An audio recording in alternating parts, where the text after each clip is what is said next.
My name is Michael Matsuda. I'm president and founder of the museum. How many of you are here for the first time?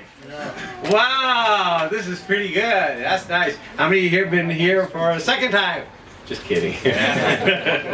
How many traveled? Who traveled the furthest to be here? West Hill. Stephen Quattro from New York, right? No, just kidding. West Hill. Okay. San Diego. There you go. There you go.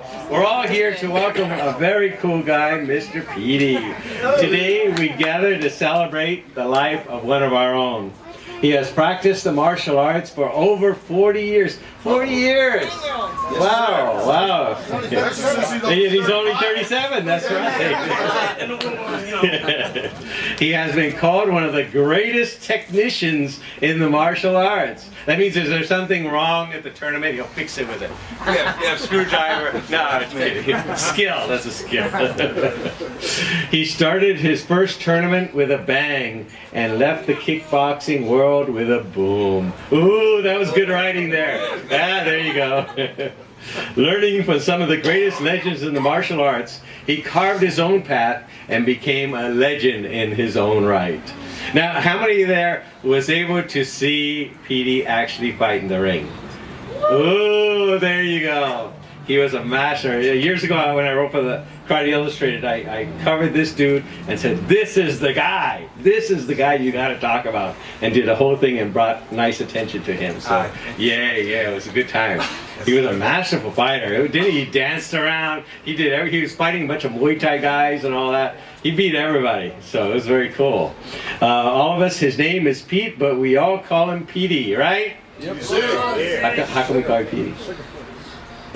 My baby sister started that. Yeah. Natty, she called him Natty Natty Pete. Everybody started calling him Petey Pete after that. Wolf Thunder Wolf also. BBC. And does anybody know how he got the name Peter Sugarfoot Cunningham? Who knows? I don't know about Sugarfoot, but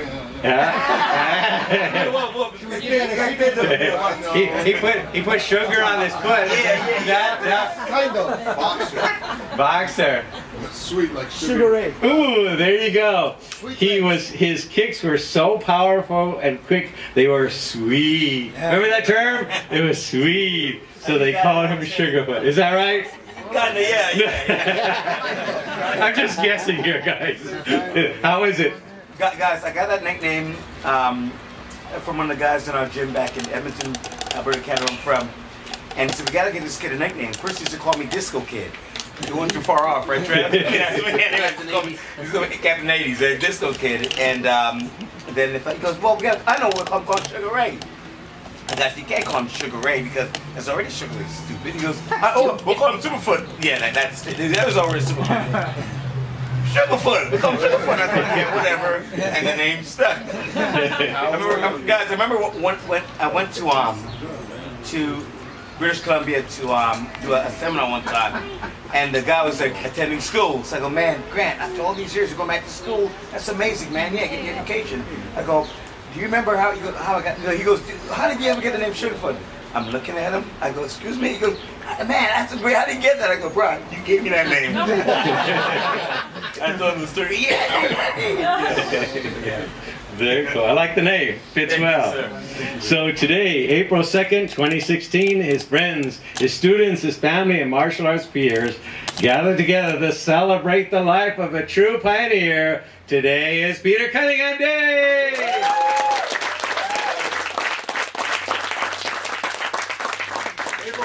There you go.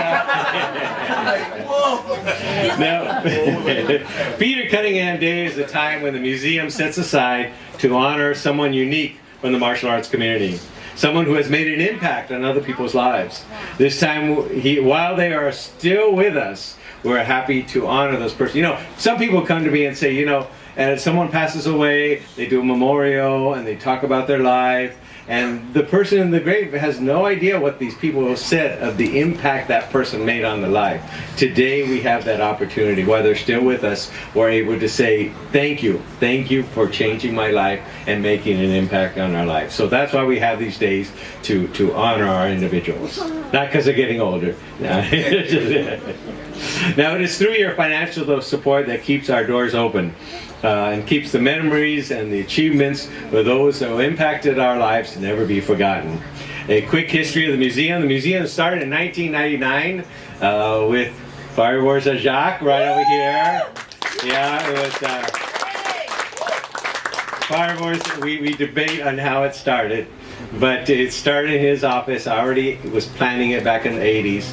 But the internet came along, okay? And you remember the internet back in the 80s and 90s. You put in www, hit something, go get a sandwich, come back, and it finally come up. Remember that? That's how it was. And that's what we were used to. And then finally we were starting to get a little bit more. And Fireworks of Jacques came along. He took a little computer classes. He was fooling around. He had a Marshall info, and he brought me in. And that's how the museum started. So through him, through his finances and everything, he's the one that helped finance the museum and get it. So it was in 1999 when it started. We were on a traveling exhibit. We took it all over the country, from Las Vegas to New York to everywhere for about 4 or 5 years. Every month, so it was a real pain to do that, hauling everything. We started from a 10 foot by 10 foot square booth, and we ended up with 1,000 square foot booth with trucks and staying at hotels to set up, and it was huge, very tiring. I'm glad we're done with that.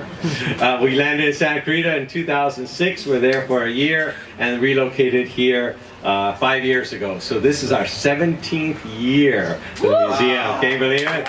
Boy, how time flies. I was only 10 at the time, you know. Yes. So it is through your support, you know, through your donations, your memberships. Thank you, Mr. Shervin.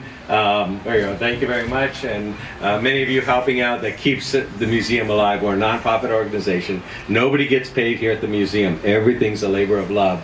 And we do our best to keep the doors open. You know, without this museum, there's all our history and all that great stuff. Facebook is going to be gone one day. You know, Twitter will be gone. A new thing will come along. And all that history and memories we're going to be lost. I've heard so many people that someone dies and they just throw their uniforms away and throw their belts away. Like, what's this grandfather's belt? And just throw it away. And it happens all the time. So without a museum, all that wonderful history will be lost. So now we finally have a museum. So thank you all for participating here today and purchasing our items, hint, shirts and all that stuff like that. Yes. Thank you very much. Now, what we're planning for today. Now, I want to acknowledge a couple of people. I always acknowledge the people into our Hall of Fame. Members of our Hall of Fame today, we have the man. I'm very honored to have known him for most of my martial arts life, Mr. Cecil the People.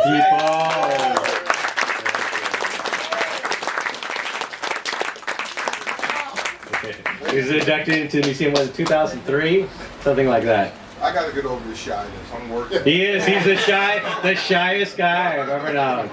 And to the record, Cecil People's Day, over 200 people, right? There you go. He's the man. Also in our Hall of Fame, the Funakoshi Award. Funakoshi Award is given to one individual every year who has gone beyond and helped put the museum on the map. Of course, Mr. Fireworks of Jacques.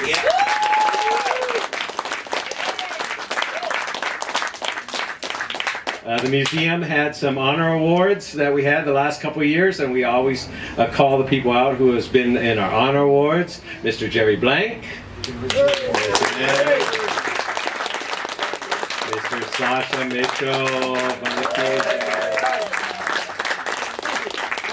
Mr. Steve Sexton, Mr. Shervin, Mr. Cesar Pakal, Mr. Ash Lavargit, and the last one was Mr. James Wilson was in our honor award. So thank you guys for being part of our honor award recipients. What's going to take place today? We're going to do our introduction, which I'm doing right now. We're going to do our, forgive me if I missed you, sorry. We'll do our presentation of the museum certificate. We'll show you our first video collage of Mr. Peter Cunningham here. We'll read his biography. We'll play the second video. We'll toast him a little bit. And then we'll also, Peter Cunningham was inducted into the Museum's Hall of Fame in 2013, and we never officially had an event to honor him, so we will be doing that as well. And then at the end, we will give you guys the opportunity to come up on stage and say a few words about the man himself. Not Wolf.